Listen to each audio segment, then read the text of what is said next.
Okay, thank you. So let's proceed to the next question for all the candidates. What will be your priority projects in your first 100 days?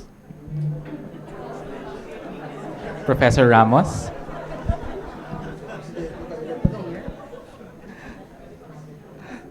Actually, the question would be very difficult for me to answer. Why? Because I've been appointed the OIC president since 2021. And the since my term as OIC president, the projects that we have already initiated in the management is geared towards really the advancement of our faculty and our employees. During my 2 years as OIC, we have already made personnel movement, promotion, and regularization of more than 300 employees in the university. That in itself speaks a lot about the things that I have been doing, the management has been doing, and we will continue to do to look for the welfare and advancement of our employees. Now, in terms of our studentry, we continue to be a very good and top-performing school. We've had our winning victories. During my 2 years as the OIC president, we've recorded several board top-notchers, 100% passing in the board examinations, and just recently, an 89% passing in the recent bar examinations. So academic excellence is something that we will continue under my leadership if given the opportunity to still continue to serve as president of the University of Makati.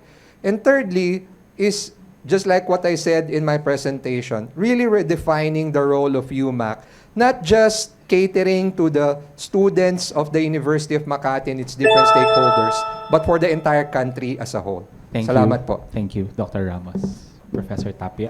Thank you, Dean AJ. In the university, we work out on the basis of a plan, which is already in existence. But I think, and we've been privileged to have been given such wonderful and excellent directors, one of whom is emceeing today. And so we were able to plot the course of the university already. But if given the opportunity to lead, the first thing that I will be doing would be to launch an active attempt to converse with as many of the stakeholders in the university as possible. The university is changing. I came here 24 years ago, batang-bata pa. Now, hindi na masyadong bata. And about 50 pounds ago. I'd like to know the university much, much better now. And I think the first thing to do would be to do some form of listening tours to as many stakeholders as possible. And the areas of accomplishment that we'd like to focus on is already established. We're going to jumpstart publication. I've been giving a lot of talks, again, with the help of excellent directors in this respect. Academic excellence is something that we have been promoting and doing also.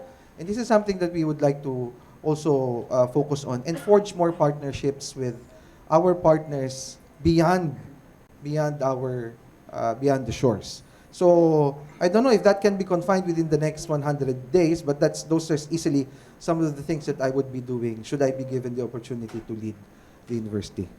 Thank you, Professor Tapia. And finally, Dr. Campo. Okay.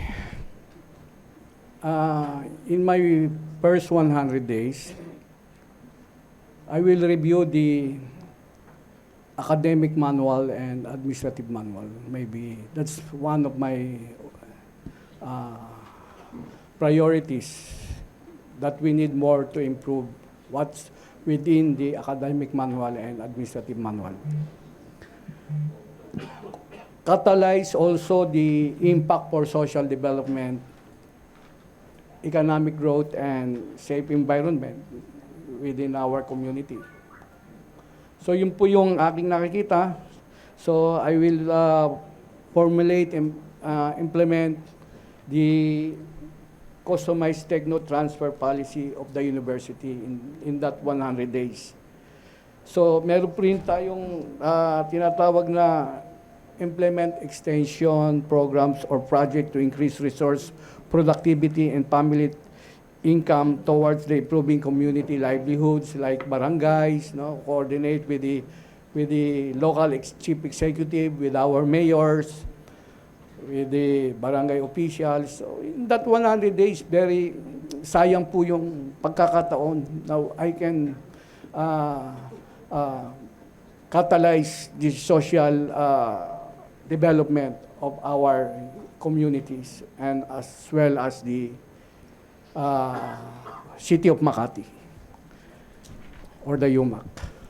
The simple answer po lang alam ko nakikita in that 100 days. Wag natin sayangin yung 100 days na wala po tayong gagawin. Thank you, Dr. Campo.